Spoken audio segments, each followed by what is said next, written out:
How to fix Rednote app not working in iPhone. Let's get started. The very first thing you want to do is check your internet connection, whether you have stable internet connection or not. For that, launch your settings.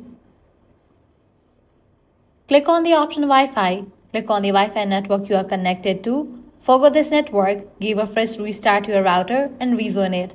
Likewise, you can switch between network, Wi-Fi and cellular data. Then you can check for the updates for the app Rednote. Now search for the app Rednote. After app appears, if you find the option of update, just click on it and update the app to its latest version. With these, your problem might be fixed. Next up, what you want to do is clear cache for the app. For that, launch your settings. Scroll down, navigate to the option General. Click on the option iPhone Storage.